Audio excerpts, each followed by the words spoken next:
बलूचिस्तान में इस वक्त एक बड़ा खेल चल रहा है।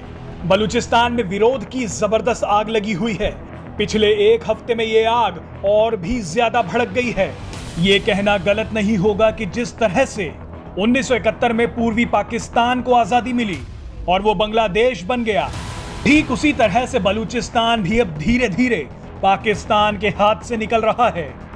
आपको बता दें कि बलूचिस्तान पाकिस्तान का सबसे बड़ा प्रांत है और यहीं से चीन का सबसे खतरनाक प्रोजेक्ट यानी चाइना पाकिस्तान इकोनॉमिक कॉरिडोर गुजरता है। सीपैक चीन के शिंजियांग प्रांत से शुरू होकर बलूचिस्तान के ग्वादर पोर्ट पर जाकर खत्म होता है। पाकिस्तान के ग्वादर में अब इसी सीपैक को लेकर बड़े पैमाने पर विरोध प्रदर्शन शुरू हो गए हैं।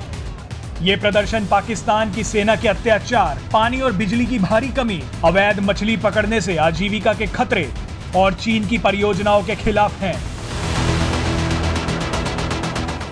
बलूचिस्तान के ये प्रदर्शन ठीक वैसे ही हैं जैसे 1971 में पूर्वी पाकिस्तान में हुए थे।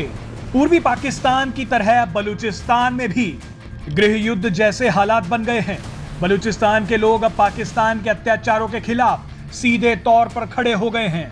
दरअसल इन प्रदर्शनों के पीछे कारण है चीन।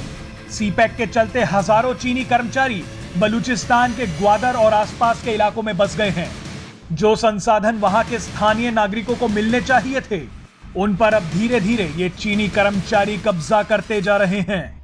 इतना ही नहीं, ये चीनी कर्मचारी यहाँ के आम लोगों के साथ बदसलूकी करते हैं, उनके साथ गुलामों जैसा व्यवहार भी करते हैं। इसमें इनकी मदद करती है पाकिस्तान की सेना। ये अत्याचार इस हद तक पहुंच चुके हैं कि बलूचिस्तान के स्थानीय लोग अब पाकिस्तान के खिलाफ आर पार की लड़ाई में उतर चुके हैं।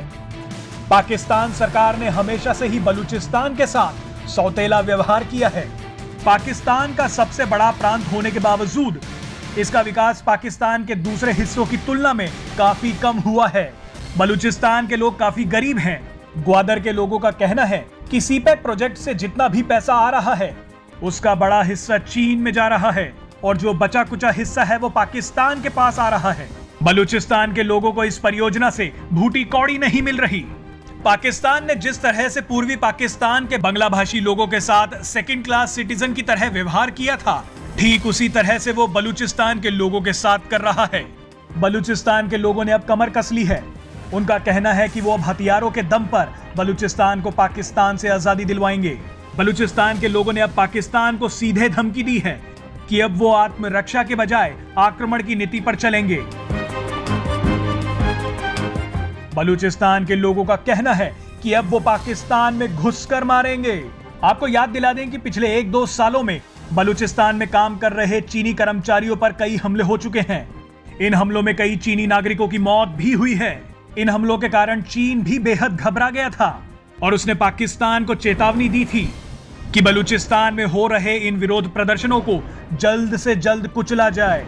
फिलहाल बलूचिस्तान में जिस तरह की स्थिति बन रही है, उसे देख ये कहना गलत नहीं होगा कि इतिहास एक बार फिर खुद को दोहराएगा और पाकिस्तान को दोबारा एक बड़े हिस्से से हाथ धोना पड़ेगा, जैसे पाकिस्तान ने 1971 में एक बड़ा हिस्सा गंवा दिया था।